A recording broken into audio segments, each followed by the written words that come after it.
ఈ శ్రావణ మాసంకి అమ్మవారికి చీర కడతారండి. చాలామంది కూడా అమ్మవారిని అలంకరించి చీర కడతారు. ఎలాంటి శారీస్ అంటే బార్డర్ కంచి బార్డర్ స్టైల్స్‌లోనే ఎక్కువ ప్రిఫర్ చేస్తారు.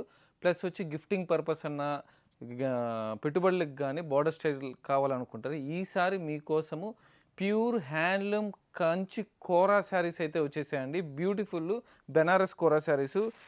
టోటల్ ఇలా కంచి బార్డర్ వస్తుంది. చాలా లైట్ వెయిట్గా ఉంటుంది. శారీ మొత్తం కూడా బుటీస్ వచ్చి పళ్ళు రిచ్ పళ్ళు వచ్చి blouse plain blouse or stripes blouse వస్తుందండి. ఇందులో బ్యూటిఫుల్ కలెక్షన్ అండి. లైట్ అండ్ డార్క్ షేడ్స్లో ఈ శ్రావణ మాసంకి కొత్త కలర్స్తో కోరాలో మీ ముందుకు వచ్చానండి. బెనారస్ కోరాలో అన్నీ ప్రీమియం క్వాలిటీ అండి. మీ ఓన్ పర్పస్ కావచ్చు, గిఫ్టింగ్ పర్పస్, ఎలాంటి పర్పస్కైనా కూడా అమ్మవారికి చీర కట్టడానికి కావచ్చు, చాలా లైట్ వెయిట్గా ఉంటుందండి. ఇలాంటి శారీస్ నీడ్ ఉండేవాళ్ళు 1000 రూపీస్ నుంచి 10,000 వరకు ఆల్ రేంజెస్ అయితే ఉన్నాయండి. నీడ్ ఉండేవాళ్ళు మన స్టోర్కి అయితే విజిట్ చేయండి. మన పేజ్ని అయితే ఫాలో అవ్వండి. థ్యాంక్ యూ వర్స్ కృష్ణ.